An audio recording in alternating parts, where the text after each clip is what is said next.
We are live. Hello? Oh, we're live. Hello there, we didn't see you. Welcome to the Snide Show. We are your hosts. I think. I'm Corey, the curator, Corey the coronator, the coronado, the curator. Welcome. Hello. Welcome to the Butcher's Block. That sounded foreboding. Hi, and I'm AC. Yeah, there he is. So, a little in low spirits at the moment because we were trying to do this a couple of different ways before. We're still very much in the experimental phase of all this. We had a 3-camera setup and that classic tiger belly look with one of the cameras at each of us, and then a wide shot of both of us. And memory cards crapped up, batteries crapped up, and even on the one middle camera, the file's corrupted. So that's an hour or so just chuck to the wind. Well, we might come around to those discussions another day. But yeah, as anyone who's ever done like podcasting or anything knows, it's very difficult to just retread the same ground. So yeah, sort of on the fly now. I think we're going to get into some geeky shit, some of our favorite shit. Multiversing. I'm all washed out over here. We had to move the lights around. He's looking good, but I'm like a ghost over here. But you look fair. I'm fair. That's right. I'm Corey the Fair is what they call me. Woo. All right. I'll look over some local news before we get into the geeky shit. Let me just take a look and see the headlines. Down here in Christiansburg, a man faces felony charges after barricading himself inside Christiansburg home for 2.5 hours. Well, he was squatting, but he didn't use squatters' rights. Right. He wasn't there long enough. He wasn't there long. So it was someone else's house? Yeah, well, the problem there is he obviously broke in, which is breaking barricading. Yeah. Yeah. It got also abandoned to squat. Shit, they really buried the lead here, charged with felony strangulation and abduction. Oh, Jesus Christ, that. Christopher, touche, Christopher. Look, he got that rapper thing where he shaved the eyebrow. Yeah, because it makes him look like he's so tough. Cute. He looks rough. He does. He almost looks like the guy from Counting Crows. He does kind of look like that dude. Pass me the bottle, mister. I don't want to say the rest. Yeah, calm down with all that. You don't have the copyrights for that. Probably not. So officers say when they respond, oh, Jesus. Oh. 27-year-old. So strangulation felony, abduction felony, domestic assault, misdemeanor. Willfully prevent calling 911, misdemeanor. Isn't it weird that domestic assault is a misdemeanor? Like you could smack a bitch. You would think that should be a felony because it's literally beating another person. Yeah.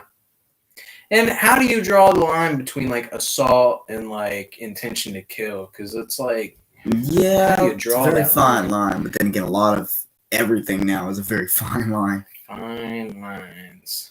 Like the time we got an apartment and we divided it in two. Remember? Right down the middle with duct tape and everything. It was a very fine line. And you got the kitchen for some reason. Yeah, but you got the bathroom. It's true. It's true. That sink in there was disgusting, man. I tell you what. All right. Well, that's enough.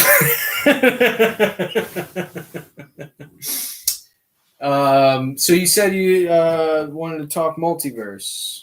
Oh, yeah. I mean, everything is getting its own multiverse now. I mean, you look at Marvel's about to have a multiverse. DC's about to have its multiverse. Mm-hmm. Even though DC's touched into the multiverses already. I mean, you got, the Flashpoint Paradox. Mm-hmm. And then, of course, the Crisis that they just did with the Arrowverse. The OG.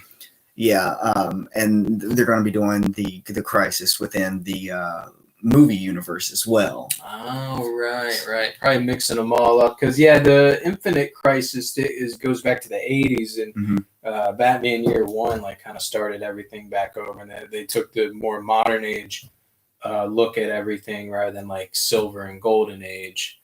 So yeah, but Marvel, they didn't really have a multiverse for the longest time. I think until they did Ultimate. Mm-hmm. It was the Ultimate Universe, and that was like the one that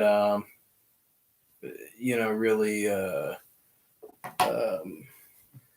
it was the first time Marvel was like, okay, let's do a whole new look at everything. That universe was good, because it got youngsters like myself invested in the Marvel universe, but it really like kind of blew after a while. Like they started killing everyone off, and like and I think that's another reason they decided to go with the multiverse to kind of fix some timelines that kind of at otherwise. least DC, Marvel was usually pretty strict about their timelines and stuff, but of course there were always inconsistencies. Like, and they would explain away certain things, like, well, why don't these people age over time, like Bruce Banner and Peter Parker and shit, And then they'd be like, oh, well, because everything goes back to super soldier serum, and they're all kind of like, they don't really age, but it's like, well, why didn't Mary Jane age or anything like that? Yeah.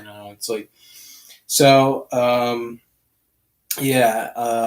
I can't remember like when the last time they did like a big reboot, but DC, that was always their way of cleaning everything up. Because Marvel had the cleaner timelines, but DC really, they had the cooler, different interpretations of things. Yeah, they always had the cooler, like, well, like what if we did a steampunk version of this? Well, they have like 400 and some different Earths. Yeah. So I mean, yeah, That's true. Yeah. So like all the different designations, like, well, that happened on this or that happened on this. Of course, notoriously, the most messy of all of this is the Batman universe. Like, what is the real Batman? Because that's why I think it's funny when people are like, well, that's not the Joker. That's not the way. That's not the real. And it's like, look, man, Batman's always been very messy. Like, one day it's like all this shit happened over the course of 30 years. When they rebooted everything to the new 52 after the Flashpoint paradox, which is when myself and a lot of people dropped off with that. Batman Inc. is like the last run that I really dig. I didn't like Joker with the peelable face or whatever. But they said, no, everything is canon. Everything in the Batman universe happened. It just all happened over the course of 7 years. And it's like, how can you say that? How can you say everything? Say that with canon? A straight face. Everything is canon and just happened in the course of 7 years. Yeah, but say it 3 times really fast. Can't. Yeah, you won't. So sorry, I'm gonna have to back up you. I can't do that. All right, you won't even try. You won't even. You yellow belly. So and so. Well, here, how about this? I'm gonna introduce to you the multiverse, and it will differentiate different storylines that won't really tie anything back together. But Batman's in all of them. Everything that happens in all of them happened to Batman. But what you gotta understand here is it's different realities. But it's Batman. It's also all the same. Gotham happened in all of them. And everything happened. Unless we said it didn't. Correct. Okay. It's going to be familiar with the Spider-Verse. I know we're kind of crossing lines here. Is Batman in it? Not the Spider-Verse. No. Is there like a bat spider or a spider bat or something? Not at liberty to disclose that. I know I brought the reference up. This is really messy. It sounds confusing. It is messy. Sounds confusing. But we have a plan. What's that? I can't talk about that. So in reality, this is basically what's happening. Yeah. Pretty much because everyone wants to do it. And once again, DC started it with the DC Infinite Crisis back in the late 80s. And then they kind of, things got too messy again with like people like not really getting it, writers There's a lot of lack of communication. Yes, between different writers, different departments and stuff. So they tried again with the Flashpoint, and that's when they did the cleanest representation yet, which was the New 52. Again, like the Batman shit was messy because they were like, everything happened in 7 years, but I did like what I think Grant Morrison had a good cop out to like any consistent inconsistencies or confusions about things. And that's that over the course of the first couple of years, Bruce Wayne is gassed by so many different supervillains that he's left in a perma trip, and that's why everything gets all bright and psychedelic through like the 70s and 60s and 70s and shit, and then it's really grim and everything because he's got a hangover from all that, and everything becomes nightmarish and more Burton-esque because he's been in this perma trip so long. I love that. I do love that like explanation because it's just so funny. It's so Bruce Wayne, Batman's just tripping all over. It kind of fits though. I mean, you think that because you got characters like Scarecrow and Joker who do, especially Scarecrow. Yeah, that's his thing. It's like a hypnotized. I love gas. The syringes on the fingers, that Freddy Krueger look he's been getting into. Like there's no practicality to that. You would stat and then it would get all bendy on your fingers. Yeah, it would break. It's like crap. Hepatitis. Everyone would get hepatitis around Scarecrow. Think of how dirty Arkham is. All the different kind of hepatitis up in there. Speaking of, you're familiar with 12 Monkeys, yes? 12 Monkeys, yes. The asylum for 12 Monkeys is Arkham Asylum. Did you know that?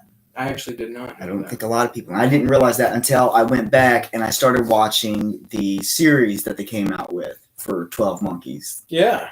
And it flashes to Arkham Asylum in several different occasions, which lead me on it because I didn't know that it was part of the DC universe. But it is a part of the DC Extended Universe. Since we're talking about it, might as well get into it. Did they like... Okay, interesting. Do they canonize like its connection to any other like franchises? Like not directly, no. Because there's indirect. Okay, because I was wondering if it was like a Cabin in the Woods type situation where it's like this crazy over the top thing just gonna connect to all this other stuff. It's been a while since I've seen 12 Monkeys. Was that in the movie or the show? The show. The show. Okay. The show, but what network was that on? Oh man, I want to say 12 Monkeys was Sci-Fi. Sci-Fi, okay. I'm pretty sure. So I could see them doing something like that. So 12 Monkeys. Oh, Arkham. Yeah, I was reminded recently that DC got Arkham from Lovecraft. Yes. Because they mentioned Arkham in the Lovecraft show, and I was like, oh yeah. Well, yeah, because you remember Reanimator. Okay, yeah. That all takes place in Arkham Asylum. All of the Reanimator stuff. And then, of course, that ties in with the Evil Dead franchise. Which ties into all the other horror universes with the Necronomicon making appearances in, like, every horror movie ever. Which you want to talk about multiverses. You have the big old Necronomicon verse, the Necroverse, I call it when I'm by myself. It's I like that. Have you seen Necrogoblicon? No. Necrogoblicon. Everyone check out Necrogoblicon. Necrogoblicon. They're a concept metal band.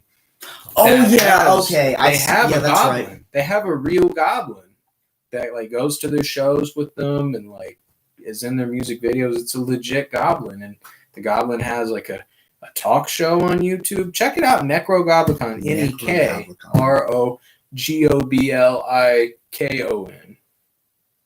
I want to say Necrogoblicon. Go look at pause the video, like through some of that. Yeah, go pause this and then go watch like at least their first music video and then come back here. It's good shit. But speaking of goblins, man, Spider-Verse. So Marvel has seen what DC did, and they're kind of copping that for their movie universe. Mm-hmm. And they experimented with it with the Spider-Verse. Yeah. Doing the Miles Morales classic, like crossover with Peter Parker and the alternate multiverse. The Spider-Verse in the Marvel thing, I think that's their main like multiverse move. Because there's Madam Web. who was Stan Lee's wife, and she is the I think it has something to do with ancient mythology and like spiders and like the universe being like a wasn't Madame Web also part of the Spider-Man series from the I think 90s? that she may have been invented for that or was invented around that time, and Stan Lee's wife voiced her in that. Her design was like based off of her and stuff, and she's one, and she like harnesses Petey Parker and is like, look, here's Spider-Man from the future, y'all need to talk some shit out, I'm gone. Yeah. and that was how they did, like, I think it was Spider-Man Unlimited or Spider-Man 2900 or some shit like that. Yeah. I don't know. I was more of a DC boy at the time. Marvel's won me over with the movies, and then Spider-Verse was fucking great. So they're doing a live action one now. It's been confirmed with Electro. Yeah, Jamie Foxx, right? Yes. Security, Jamie Foxx. And Reprise. I liked Electro. I kind of did like Amazing Spider-Man just because I was along for the ride. I didn't want to look too hard at anything. That was the thing about especially the Spider-Man movies is they had to come out with one Spider-Man movie or affiliate of Spider-Man every 6 years to keep the rights. So, I mean, Maguire stepped back. Yeah, well, everyone was like, well, Sam Raimi fell through because he didn't like some of the studio stuff, I guess. Yeah. And then Toby was like, well, Sam Raimi. Yeah, I'm just not going to continue. Then everyone learned he was a dick anyway. Well, yeah. Via Kirsten Dunst. Like, oh, by the way, behind the scenes, just so everyone's clear here, where we stand.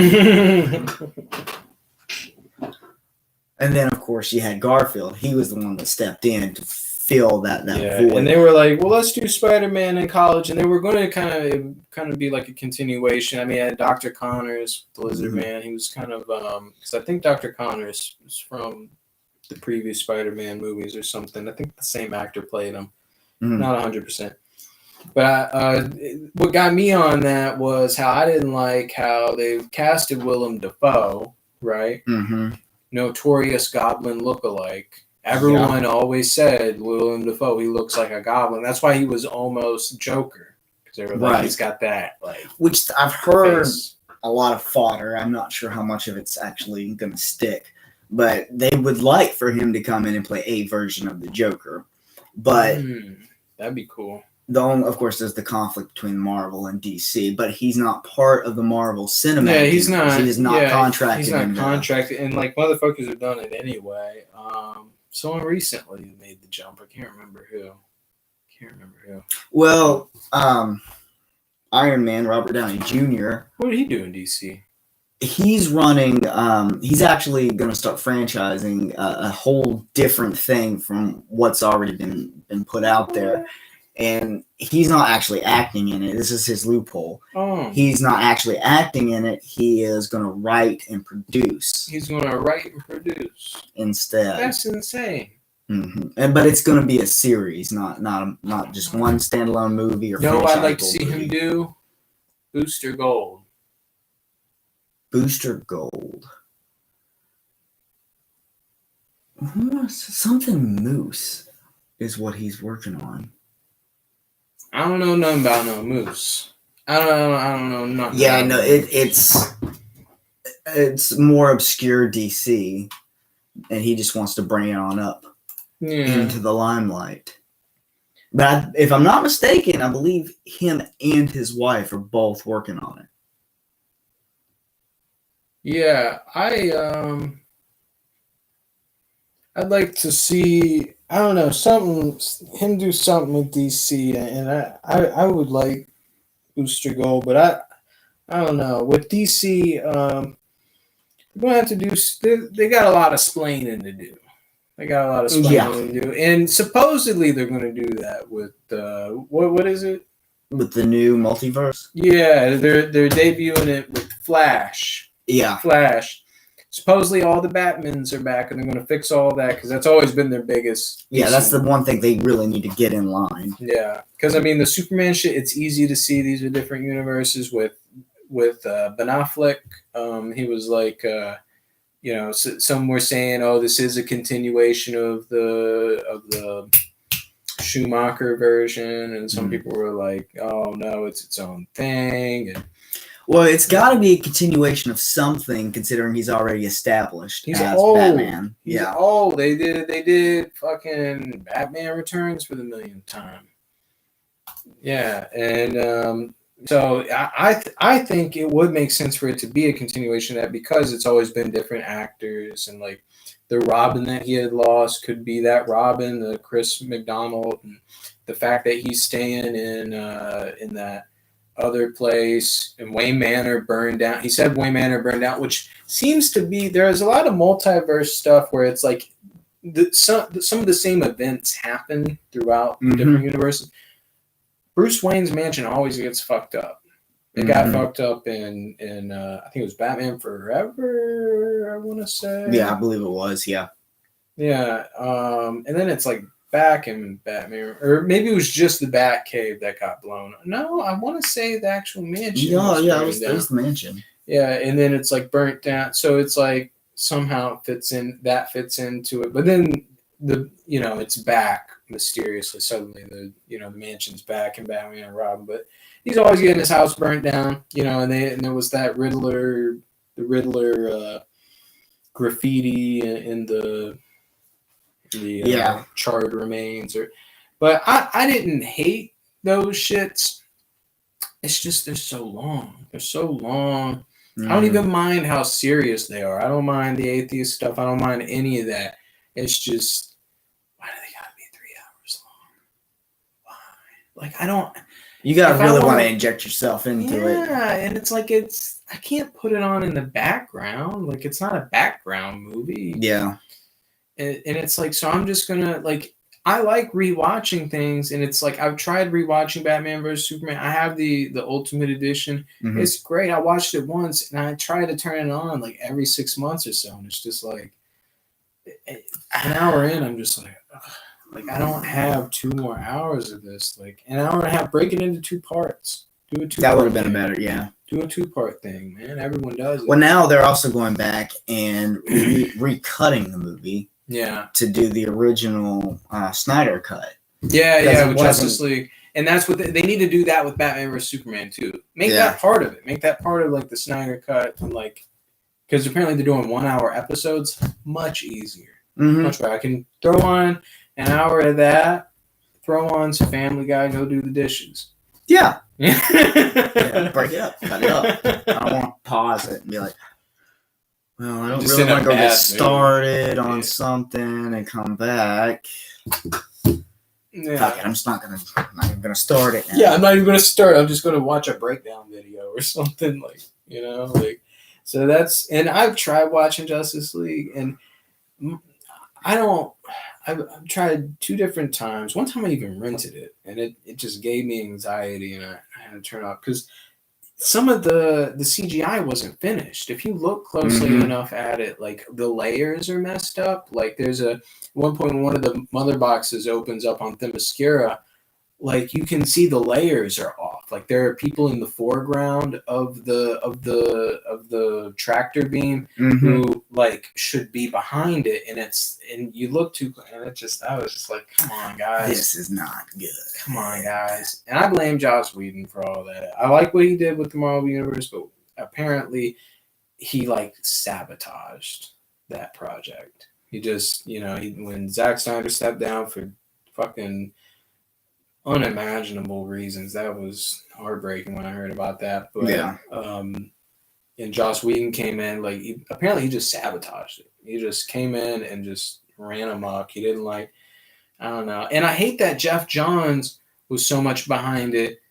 And then you look at the story, it's a classic Jeff Johns story. Like, Jeff Johns, like, a lot of people, like, hate, like, that Batman and Superman fought, and they hate how the Justice League were put together. But if you go back and look at, like, his run from, like, just look at Justice League, like, the cartoons. Like, they even did a movie where Batman versus Superman. Yeah. That was a classic comic book, too. That's one of the story arcs that's just, it set a stage. Yeah, and why do they fight? That's always how they meet. Batman's always like, I don't trust this way, motherfucker. but that came out in the 60s. Yeah. So that's old shit. Yeah. It's not like this is a brand new out of the box story. Yeah. It is classic Batman versus Superman, and it's basically a story of the underdog odds. Yeah. Now Batman using bullets, even if they're rubber, I don't like that. I've never liked that. I didn't like that in the Tim Burton movies. The fact that he's branding people for death, I'm like, that's very not Batman. But yeah, those are nitpicks. Those are this is a different interpretation. But a lot of people, I think they just wanted a definitive interpretation if this is going to be the multiverse. And hopefully with Flashpoint, Flash has always been known for one thing, and that's bringing levity. Yeah. He brings some levity to everything. So you're bringing back Michael Keaton. You're bringing back maybe Christian Bale. If someone stays out of his fucking light, they stay out of my... Hey, you want your job? So. Okay. Calm down, Mr. Machine. I'm sorry. Yeah, the machine. So if he can keep that shit down, like hopefully he'll come back. That'd be fucking amazing. Wouldn't that be crazy too? With Jack Nicholson, and who would make a good Harley Quinn of that era? Helena Bonham Carter? Probably, yeah. Helena Bonham Carter back in a blonde mask, and she's like gross. She's gross. A Burton-esque take on fame, yeah. Wouldn't that be great? Fucking Helena Bonham Carter as fucking Harley Quinn. Picture like someone make that a hashtag. Sweeney Todd, Mrs. What was her name in that? Mrs. Lovett's Meat Pies. Mm-hmm. Just take that and make it blonde.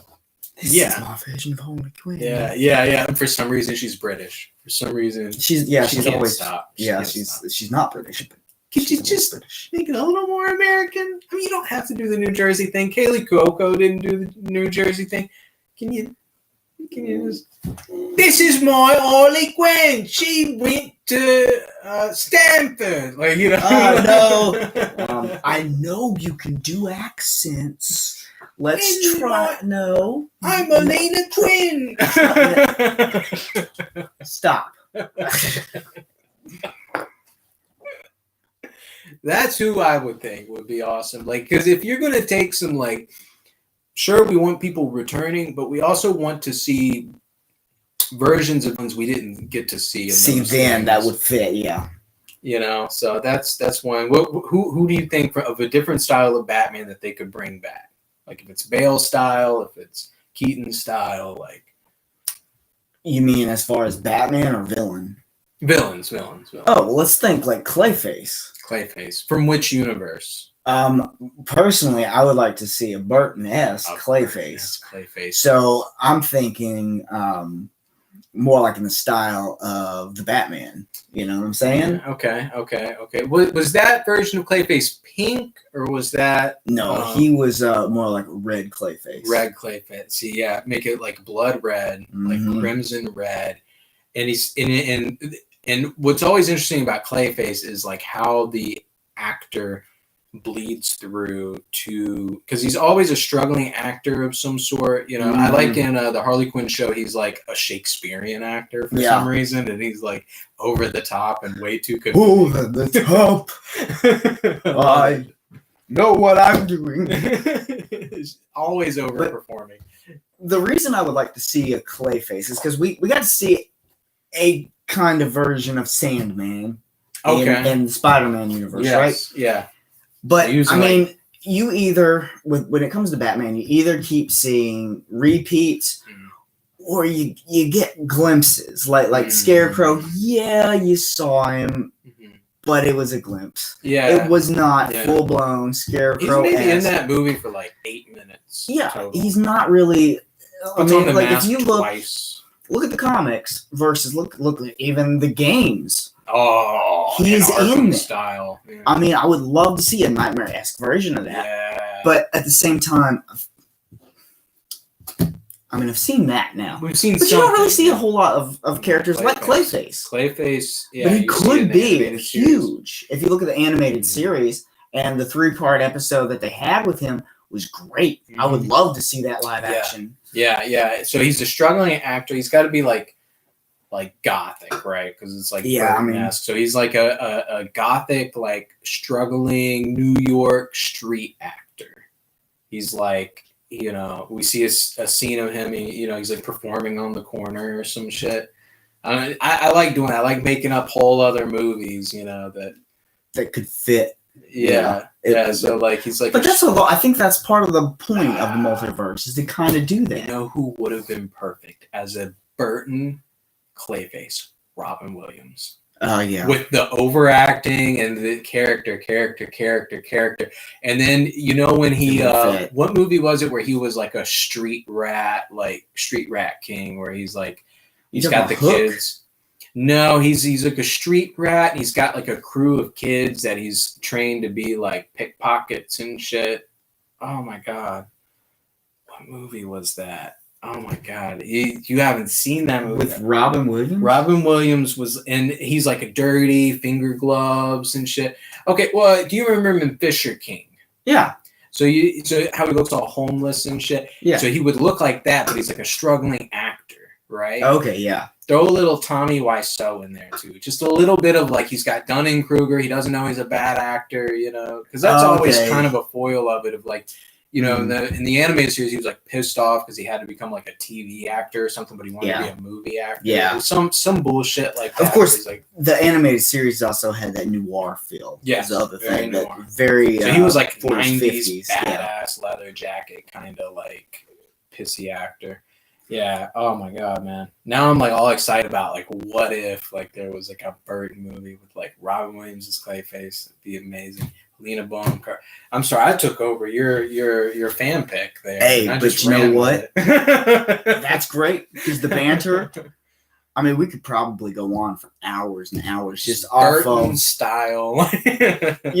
This person would be great for that or this and that, and then all the different universes that are starting to come together and do it again. Marvel universe and then DC universe. Yeah. But then like you're expanding into other universes that are starting to do it, like the Evil Dead franchise is starting to do it because you've got which it already did for the comic book sake of the expanded universe, but now they're going into the mediums, like you had the movies, then you have the TV series. Now they're you had the 2013 Evil Dead, which tied a whole aspect of one. People hated it, but I liked it. No, I liked it too. The only thing that I had the issue with is they were saying that main character was Ashley J. Williams, but it wasn't even Ashley J. Williams. No. It wasn't even the name. But Ash's car was out front, so it was the same place. Exactly. It was the same place, just a different universe. And of course, you had him at the end, groovy, which tied, the two universes together at that point. Yeah. The new franchise is going to be tying even further into the expanded universe. So, I mean, we could literally sit here for hours on hours on hours and speculate more and more so on the different layers. Yeah, but you're more familiar because you got like a lot of some of the comic book runs of Evil Dead. I have most of them now. Hell yeah, man. Which, back at the beginning of this whole conversation, we were talking about Arkham Asylum, how it ties in. Of course, you've got the Army of Darkness versus Reanimator, which takes place in Arkham Asylum. Did they ever cross over in the comics? Like, as far as Batman or DC? Like Evil Dead and Gotham or Batman versus Ash or... No, they did do like Darkman versus, but you get into a whole lot of legal issues because they couldn't do certain characters even from Evil Dead in Army of Darkness because there were two different companies that owned the rights. So like you had Space Goat Entertainment, which owned the Evil Dead franchise, right. And then you had not Image. Dynamite. Dynamite that owned the Army of Darkness side of it, which is how they got the Army of Darkness, or it's really it's Freddy versus Jason versus Ash. Oh, right. Which is still part of the Army of Darkness part of that franchise. And again, expands the universe even more so. Yeah. Expanding into the horrors. Yeah. The Necroverse. Which, I mean, it is horror, but we're talking like, Jason, Freddy Krueger. Yeah. And all those what do you call that? Deadites. They are Deadites, aren't they? Yeah. Wow, man. Exciting prospects. I love the multiverse thing. I love like overlapping intellectual property and stuff, I'm into it. What do you think? Oh yeah. Are you pro? You pro multiverse? Me? Oh, definitely. They expand. I mean, the cool thing about the multiverse is you can expand it indefinitely and always have a different story to tell. As long as the fat cats behind each franchise are shaking hands. Yeah. As long as they're wetting their beaks. Because otherwise that can tear it apart real quick. Yeah. Yep. Well, I'm exhausted. Yeah. We're about, almost 40 minutes in. Yeah, like we said, we tried doing some stuff before, but a cooler setup for all this. And we got into some heavier topics, maybe another day, but I think this is fine as well, You got anything else to add? Stay snide.